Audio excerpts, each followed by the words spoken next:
Miaraba tsika rehetra ny tokantrano ry havana zay manaraka nyity fandarana aim-panahy ity zay anomezana anao a ny tenin'Andriamanitra mba ho taridalana hoentinao amin'izao fahavelomanao zao. Androany misy tenin'Andriamanitra ity zay hovakiako aminao tantara anankiray izay tena mahavariana ry havana satria Jesosy Kristy no tantaran'izy ity ilay Andriamanitra mihitsy mba hahatonga antsika tena ray lesona lehibe.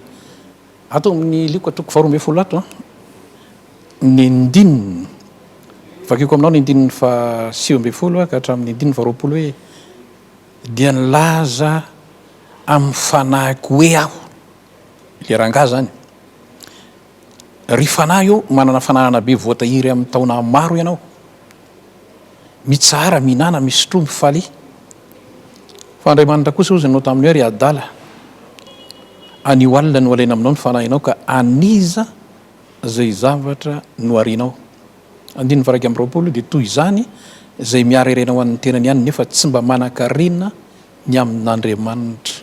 Ity fanambaran'i Jesosy Kristy ity ry havana tena mitarika antsika mba tena hieritreritra lalina amin'izao fandalovana eto amin'ity tany ity. Jerevy tsara ity rangahy ity raha ohatra ka fitinina dia zao lany andro tamin'ny zavatry ny nofo zavatry ny tany ity rangahy ity.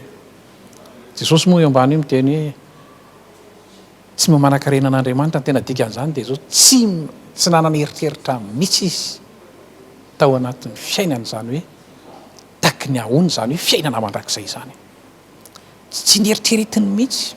Ary ity ry havana tena aretiny tsika zanak'olombelona ity tsy mba mieritreritra ny fiainana mandrakizay ity. Za tato namaky gazety ary tena variana mihitsy ary havana fa tena misy olona vao fo maraina dia tsy hampoziny fa niala ny ainy nikarapoko izy tao tokotany maty.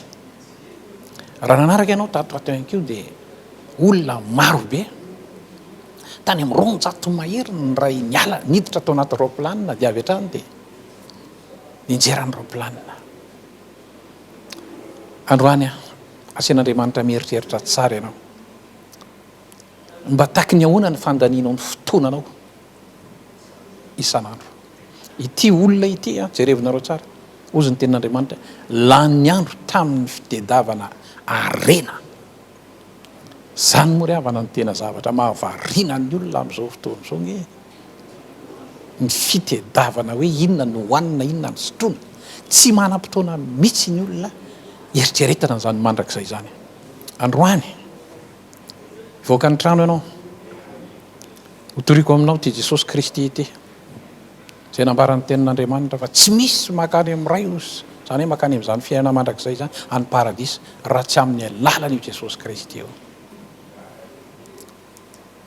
Andriamanitra no miteny an'io ry havana anio alina eritreretra tsara nge zany tsy nieritreritra mihitsy rangay tsy fatany mihitsy ho faty izy androany alina.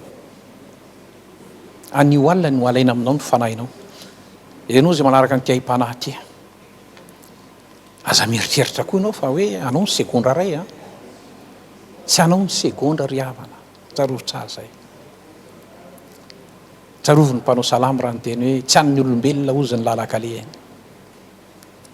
an'Andriamanitra zany ny fiainana mandrakizay. Tsarovo tsara zany ny tena sarobidy amin'izao fahavelomana zao ka asian'Andriamanitra ianao manomboka androany mba ho tonga saina tsara fazavariana amin'ny zavatry ny tany eto anao raha lasana vavy. Zay no aim-panahy androany fa dia mirarisoanao aho taridalina anao any ny tenin'Andriamanitra mba tonga anao tena ho zanak'Andriamanitra. Amen.